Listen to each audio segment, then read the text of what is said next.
Beautiful people and welcome back to our channel. Welcome back to our प्यारा सा channel. प्यारा क्योंकि ये हमारा है। ये बोल बोल के मैं थक गई हूँ बाय द वे। सुबह के 8:30 बज रहे हैं वैसे तो, और मैं खड़ी हुई हूँ, यू विल नॉट बिलीव, 3:30 पे। इसलिए नहीं कि मुझे पढ़ना था, या इसलिए नहीं कि I am a morning girl, बल्कि इसलिए कि मेरी आँख खुल गई। मुझे पता नहीं भगवान ने क्या ही, तो या तो ये वरदान है या तो ये श्राप है कि पुत्री तेरी नींद पूरी नहीं होगी, तू अपने आप जग जाएगी, तेरी आँख अपने आप खुल जाएंगी। ऐसा होता है भाई, अपने आप मेरी आँखें खुल जाती हैं। मुझे लगता है यार 5 बजे जाऊँगे, इतने 3 बज रहे थे जब मैं उठी थी, 3। अब तुम मुझे बताओ मैं 3 बजे उठ के करूँ क्या? मैं करूँ क्या? सारी दुनिया सो रही है, मुझे डर लगता है। एक तो दिन के सुबह के 3 बजे मुझे डर लग रहा है, क्योंकि कमरा जो है वो थोड़ा बाहर के साइड में है, तो मुझे डर लगता है क्योंकि मैं अकेली बैठी रहती हूँ, सब सो रहे हैं। भाई मैं क्या करूँ 3 बजे जग के? फिर मुझे नींद भी नहीं आती दोबारा। और एक तो मुझे ना ये समझ नहीं आता कि भगवान ने कौन से एडवेंचर पार्क में जाके मेरी किस्मत लिखी है। मतलब इतना एडवेंचर भाई, इतनी तबाही मची हुई है मेरी लाइफ में, क्यों मची हुई है समझ नहीं आ रहा क्यों मची हुई है। एनीवेज, मुझे पता है आप मेरी यहाँ आराम कहानी सुनने तो आए नहीं हैं, so let us start the video. आज का दिन है अ छोटू सा revision day in which I'll be doing revision of 3 subjects। 3 subjects मतलब ऐसे नहीं कि पूरा सब्जेक्ट निपटा दिए, थोड़ा थोड़ा लाइफ में थोड़ी थोड़ी चीज़ करनी चाहिए। अब तुम सोच रहे होगे कि अचानक से इसको रिविजन करने का कहाँ से ख्याल आ गया। तो लेट मी टेल यू, वो क्या है ना कि मेरे से हिस्ट्री का चैप्टर नहीं हो रहा था, मतलब नहीं हो रहा था भाई, जो नहीं हो रहा था तो मैंने स्विच कर लिया कि ठीक है पुराने निपटा लूँ, कम से कम मुझे खुशी तो जाएगी कि मैंने कुछ करा है। इसलिए खुशी के लिए मैं करती हूँ दुनिया में जो भी काम करती हूँ। So I started with English literature, जिसमें I had to do 2 poems, first and second. First poem is written by John Donne, the poem is all about love love love, and the second poem have 2 parts written by Milton. Maybe I think so, the name is Milton only. The poems are about, one poem is about time and the second poem is about Shakespeare. So in total I had to revise 3 poems, जिसमें से एक poem is sort of easy, time वाली वो काफ़ी easy है, Shakespeare वाली की थोड़ी सी डिफिकल्ट लैंग्वेज है, और poem number 1। मैं इस पोएम के बारे में तुम्हें जितना बताऊँ उतना कम है। क्यों? क्योंकि भाई मैं जितनी बार इस पोएम को जितनी बार पढ़ती हूँ ना, उतनी बार इसके अलग अलग मतलब निकल के आ जाते हैं। कभी सूरज ऊपर है, कभी पता नहीं कहाँ है। भाई खोपड़ी ख़राब कर दी मेरी। एक बार मैं बता दूँ ना कि क्या हो रहा है क्या नहीं हो रहा है, ये बार बार क्यों चेंज कर रहे हो? तुम यहाँ पर सिर्फ मीनिंग चेंज नहीं कर रहे हो पोएम की, तुम मेरे ब्रेन के अंदर के न्यूरॉन्स ही चेंज कर रहे हो। मेरे बेचारे जो न्यूरॉन्स ने इतनी प्यार से वो पोएम सीखी, मुश्किल से सीखी, वो जब दोबारा देखने जाते एक्सप्लेनेशन वो भग जाते हैं।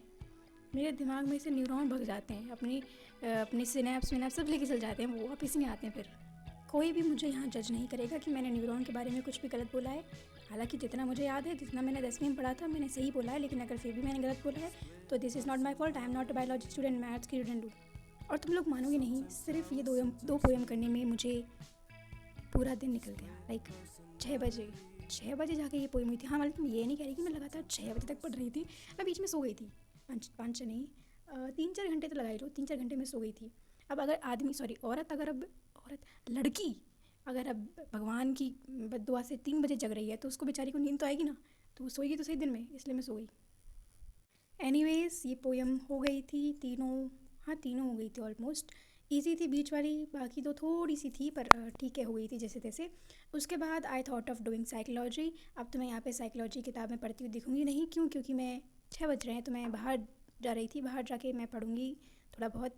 साइकोलॉजी में आई हैव टू स्टडी और लर्न, और यू कैन से रिवाइज, नहीं रिवाइज तो मत ही कहो, learn chapter 4 that is psychological disorders. और तुम्हें पता है ये चैप्टर ने मुझे बहुत कुछ सिखाया है, बहुत कुछ सिखाया है।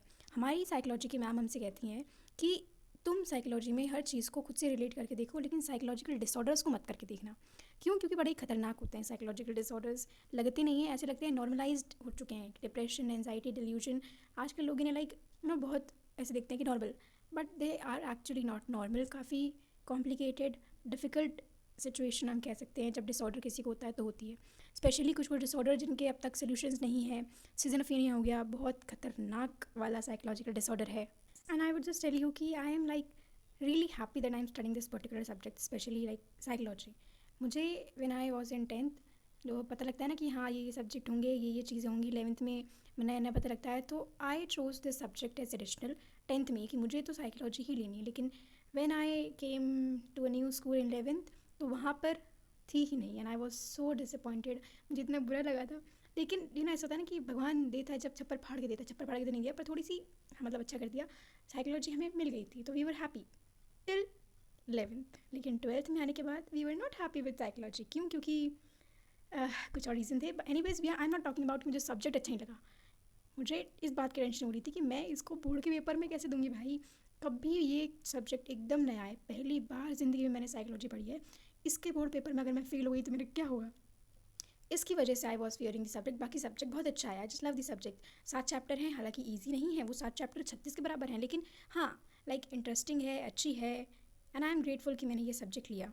अब वैसे तो बहुत सारे साइकोलॉजिकल डिसऑर्डर्स हैं अगर हम देखें, लेकिन हमारी बुक में सिर्फ 12 डिसऑर्डर्स दे रखे हैं, विच आर एंजाइटी के disorder, OCD, trauma, dissociative, depressive, schizophrenia, substance abuse जिसमें अल्कोहल, हेरोइन, कोकेन जैसे सब्सटेंस अब्यूज़ होते हैं, न्यूरो डेवलपमेंट डिसऑर्डर्स हैं, उसके बाद में we have somatic symptom disorders.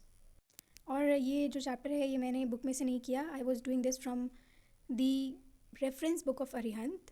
Psychology की आती है एक, काफ़ी पहले मंगा ली थी मैंने ये, क्योंकि मुझे पता है एनसीईआरटी तो मेरे बस की बात है नहीं। साइकोलॉजी करने के बाद आई स्टार्टेड डूइंग हिस्ट्री, शायद 9 या 10 बजे I started this. I was doing chapter 2 of book 1, जो चैप्टर है मौर्यन एम्पायर, किंग्स के बारे में। मौर्यन एम्पायर है इसके अंदर, और Magadh, a number of things. इसकी मैंने एनसीईआरटी पढ़ी बिकॉज़ थोड़ी सी इजी पड़ जाती है जब एक बार जान लेते हैं चीज़ें, तो ये चैप्टर भी हो गया था। So yes, that's all for this video. आपका बहुत बहुत आभार अगर आपने यहाँ तक वीडियो देखा है, और अगर आपको अच्छा लगा हो तो आप हमें कमेंट में ज़रूर बताना। बाकी have a good day, bye.